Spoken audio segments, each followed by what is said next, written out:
Everyone welcome to the सरकारी job channel. सो LIC housing finance limited की तरफ से जूनियर असिस्टेंट की जो नोटिफिकेशन है उसको आउट कर दिया गया है। तो जिन्होंने भी चैनल को सब्सक्राइब नहीं किया चैनल को सब्सक्राइब ज़रूर कर दीजिए, क्योंकि आपका एक like share and subscribe is very important for me. और मैं आपको शॉर्ट वीडियो में ट्राई करूँगी कि सारी इन्फॉर्मेशन बता दूँ, आपको एग्ज़ाम पैटर्न भी बता दूँ, कहाँ कहाँ वैकेंसीज़ निकली हैं, सारी चीज़ें डिस्कस करते हैं। तो चलिए स्टार्ट करते हैं।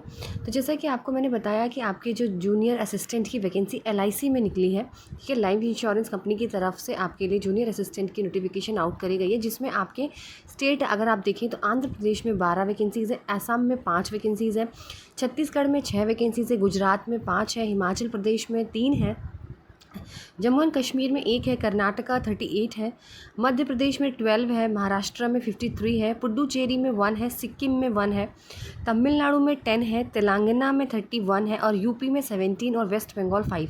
टोटल 200 वैकेंसीज़ हैं, ठीक है। और आप जहाँ पे भी अप्लाई करेंगे, वो जो स्टेट पे अप्लाई करेंगे, तो आपसे पूछा जाएगा कि आप किस स्टेट में आपको अप्लाई करना है। तो आपको एक ही स्टेट चूज़ करना है, आप 2 स्टेट या 3 स्टेट नहीं चूज़ कर सकते, एक ही स्टेट चूज़ करिए आप, ठीक है, स्टेट वाइज। और जो आप स्टेट वाइज जो भी आप चूज़ करेंगे वहीं पे ही आपका इंटरव्यू भी होगा और सेंटर भी आपको दिया जाएगा, पूछा जाएगा कि आप कौन सा सेंटर चूज़ कर देंगे एग्ज़ामिनेशन के लिए।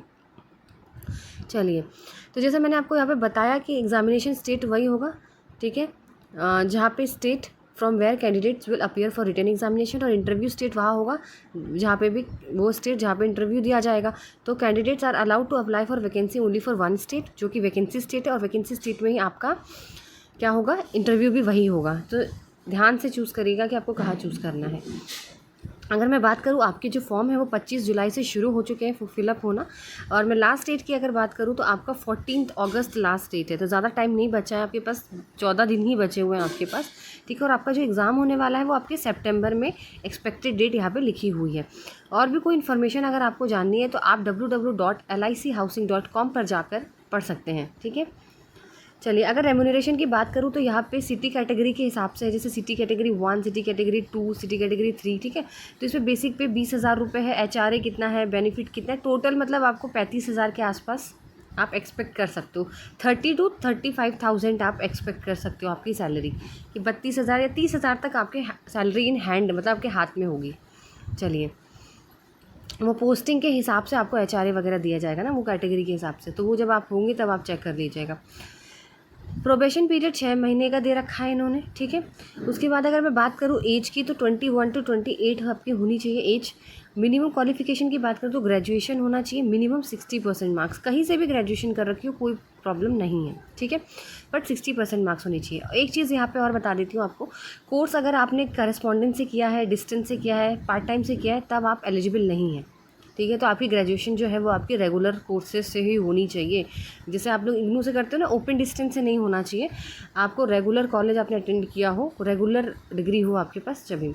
कंप्यूटर लिटरेसी होना बहुत ज़रूरी है, ऑपरेटिंग एंड वर्किंग नॉलेज होनी चाहिए कंप्यूटर सिस्टम की, मैंडेटरी है, मतलब आपके पास सर्टिफिकेट होना चाहिए या आपके पास डिप्लोमा होना चाहिए, डिप्लोमा भी नहीं है तो डिग्री होनी चाहिए कंप्यूटर ऑपरेशन में, वो भी नहीं है तो आपने कंप्यूटर तो पढ़ा हो, ठीक है, वो भी नहीं है तो IT आपका एक सब्जेक्ट होना चाहिए, जो 10th क्लास में सबके पास होता है, मैक्सिमम सबके पास होना चाहिए।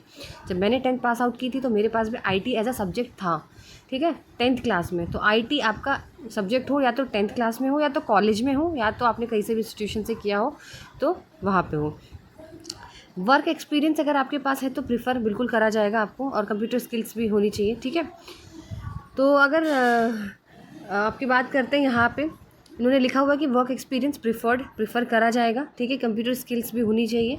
एज आपकी जो है 21 to 28 होनी चाहिए, मतलब आपका जो बर्थ डेट है वो 2/7/1996 से पहले का नहीं होना चाहिए और 1/7/2003 के बाद का नहीं होना चाहिए, ठीक है। अब हम बात करते हैं यहाँ पे आपकी फ़ीस की। तो अगर मैं पहले सबसे पहले फ़ीस की बात करूँ, उससे पहले मैं यहाँ पे बात कर लेती हूँ आपका कि आपकी सिलेबस में क्या आने वाला है। तो ऑनलाइन एग्जामिनेशन होगा, जिसमें आपकी इंग्लिश होगी 40 क्वेश्चंस 40 मार्क्स के, लॉजिकल रीजनिंग 40, जनरल अवेयरनेस 40, जिसमें आपके थोड़े से हाउसिंग फाइनेंस से रिलेटेड भी क्वेश्चन होंगे, न्यूमेरिकल एबिलिटी 40 और कंप्यूटर स्किल्स 40, 200 क्वेश्चन 200 मार्क्स। और एक चीज़, आपको 120 मिनट्स दी जाएगी, सिर्फ इंग्लिश में पेपर होगा आपका, बाइलिंगुअल नहीं है, हिंदी में नहीं मिलेगा, सिर्फ इंग्लिश में होगा, हिंदी मीडियम वाले बच्चों के लिए नहीं है। नेगेटिव मार्किंग है 0.25, ठीक है। तो सिर्फ इंग्लिश में है, पेपर इंग्लिश में होगा आपका, हिंदी में नहीं आएगा आपका, ठीक है। सारे जो भी सब्जेक्ट्स हैं इसमें सारे इंग्लिश में ही होंगे, ठीक है। अगर मैं फ़ीस की बात करूँ तो 800 रुपये फ़ीस है सबके लिए, और जीएसटी भी लगेगी 18%। तो ये कुछ बेसिक इन्फॉर्मेशन थी जो मैंने आपके साथ शेयर कर दी। बाकी आप नोटिफिकेशन पढ़ सकते हो, नहीं तो वीडियो बहुत लंबी हो जाएगी। इसमें आपके फ़ोटोग्राफ्स कैसे लगेंगे, और जब आप ये फॉर्म भरो तो ये पढ़ना बहुत ज़रूरी है आपके लिए कि आपका जो फ़ोटो है वो किस तरीके से होना चाहिए और कितने साइज़ का होना चाहिए, सब चीज़ें उसमें लिखी हुई हैं। तो वो आप ज़रूर पढ़ लीजिएगा, नहीं तो आपकी फ़ोटो अपलोड नहीं होगी, सिग्नेचर्स अपलोड नहीं होंगे, क्योंकि उसमें पूरा लिखा हुआ है कि कौन से इंक से यूज़ करना है, कितने साइज़ की फ़ोटो होनी चाहिए। तो ये सब चीज़ें पढ़ना आपके लिए बहुत ज़रूरी है, ठीक है।